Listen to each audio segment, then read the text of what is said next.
Assalamualaikum warahmatullahi wabarakatuh. Kaifa halukum? Alhamdulillah, nu'minu billah wa nuhibbul Qur'an. Apa kabar soleh dan soleha pada hari ini?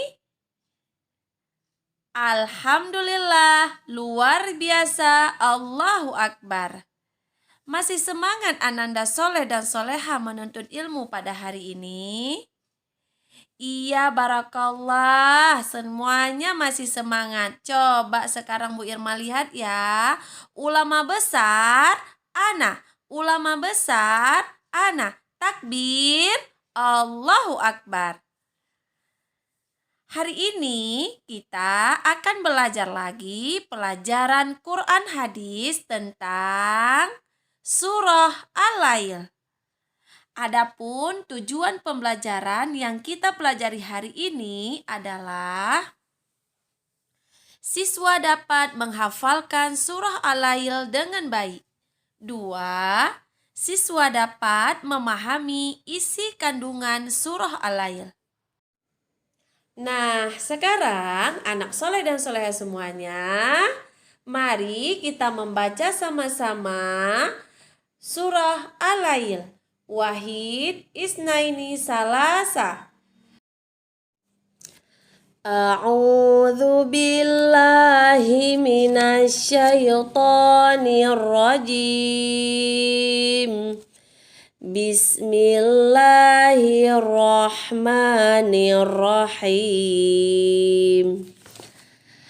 Wal-laili idza yaghsha wan-nahari idza tajalla wa ma khalaqadz-dzakara wal-untha inna sa'yakum lasyatta fa amma man a'ta wattaqa wa saddaqa bil husna fasanuyassiruhu lil yusra wa amma man bakhila wastaghna wa kadzdzaba bil husna fasanuyassiruhu lil usra wa ma yughni anhu maluhu idza taradda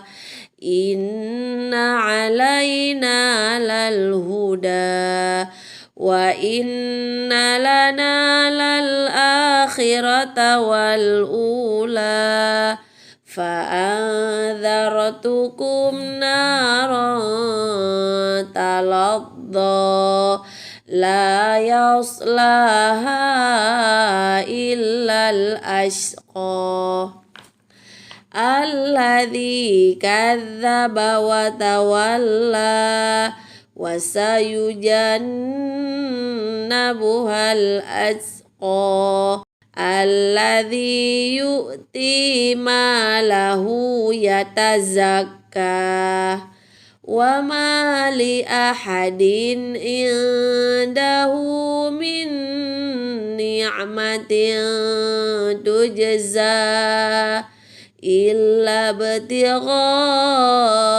wajhi rabbihil a'la wala sawfa yarda. Shadaqallahul azim. Alhamdulillah, Ananda soleh dan soleha semuanya, barusan kita sudah selesai membacakan bunyi surah Al-Lail.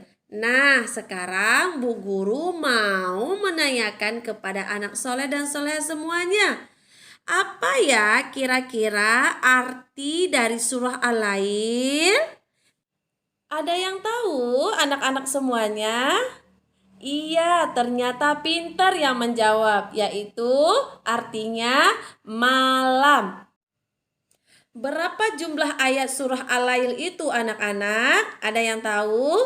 Iya, benar sekali, yaitu 21 ayat. Nah, surah Al-Lail merupakan surah yang keberapa di dalam Al-Quran ya anak-anak? Benar, yaitu 92. Nah, surah Al-Lail diturunkan di mana anak-anak? Hebat yang menjawab, yaitu di kota Makkah. Anak-anak semuanya, kira-kira surah Al-Lail itu tergolong sebagai surah Makkiyah atau surah Madaniyah? Iya, pinter yang menjawab, yaitu termasuk surah Makkiyah. Kata Al-Lail itu disebutkan di dalam surah Al-Lail di ayat keberapa? Iya, yaitu di ayat yang pertama, yang artinya malam.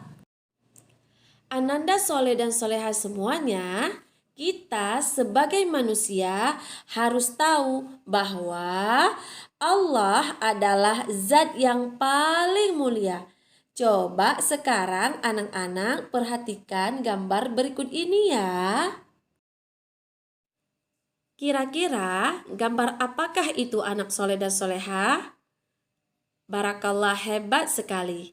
Itu adalah gambar perubahan dari siang menjadi malam, dari terang menjadi gelap. Ada yang tahu dari anak-anak siapa yang dapat mengubah itu semua? Barakallah. Tentu saja hanya Allah lah yang dapat mengubah semua itu. Manusia sepandai apapun dan manusia sehebat apapun tentu tidak bisa mengubahnya antara siang menjadi malam. Selain itu, Allah juga menciptakan sepasang manusia, yaitu laki-laki dan perempuan.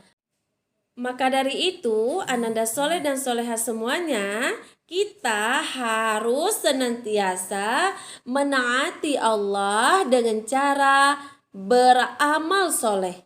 Sebagai seorang muslim, kita hendaknya selalu menjalankan perintah Allah dan menjauhi larangannya.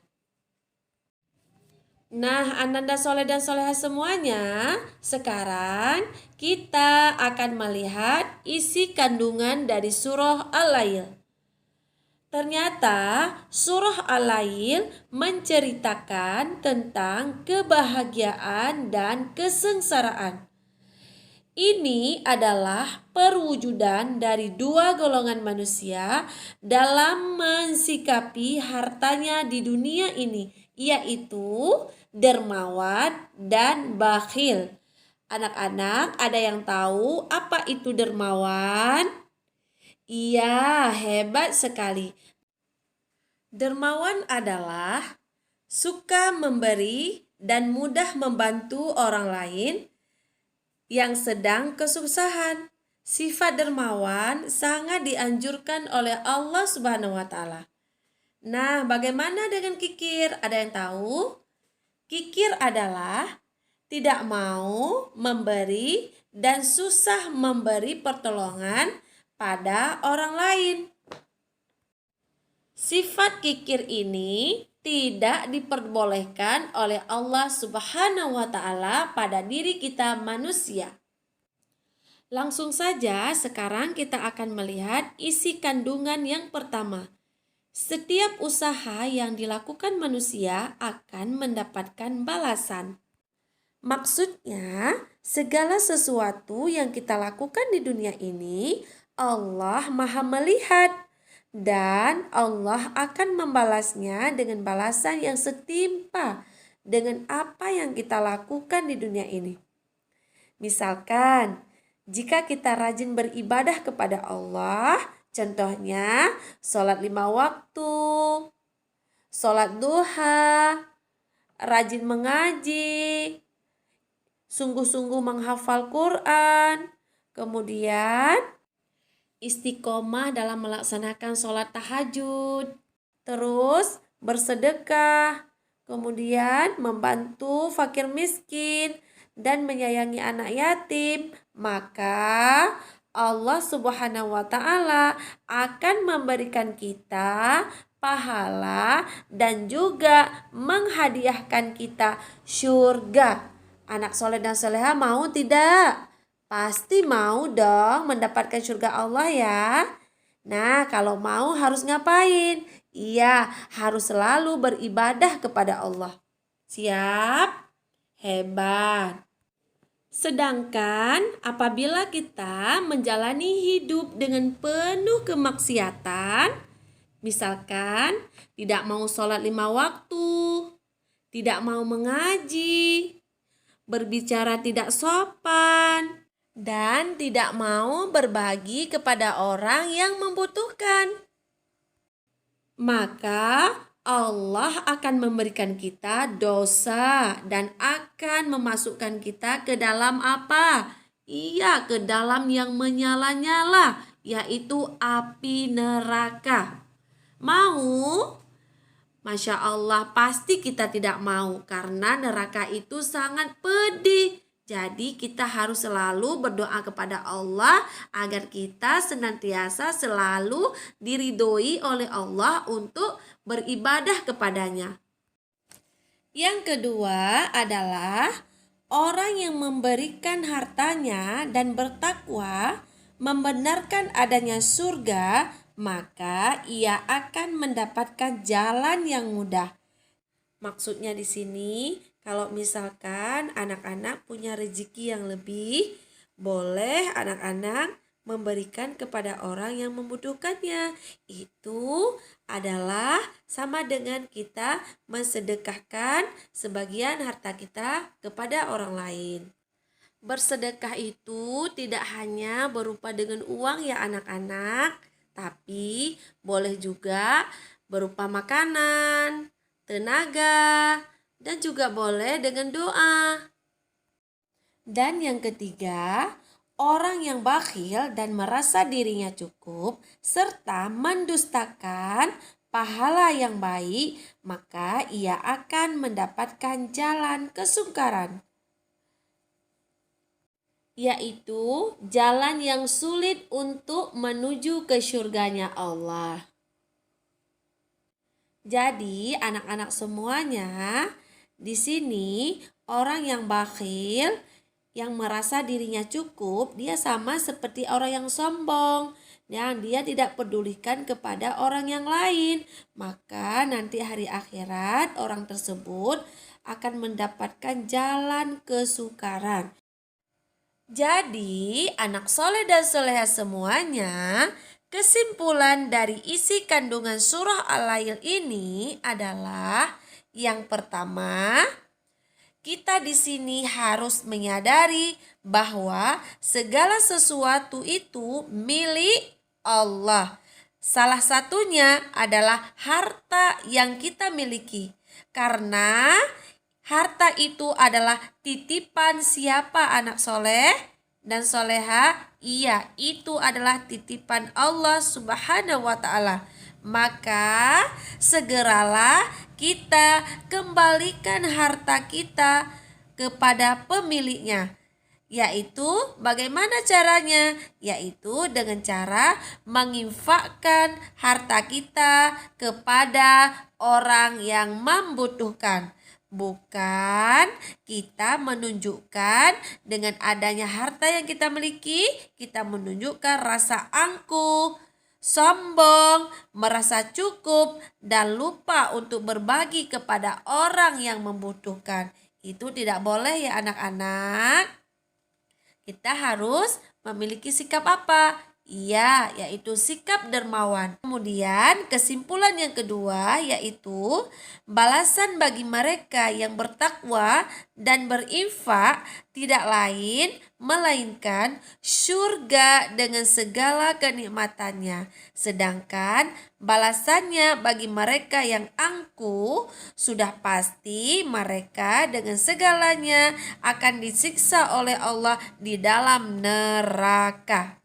Nah, bagaimana anak soleh dan soleha semuanya? Setelah mempelajari isi kandungan surah Al-Lail pada hari ini, Apakah anak-anak sudah bisa membedakan antara orang yang suka bersedekah dengan orang yang bakhil?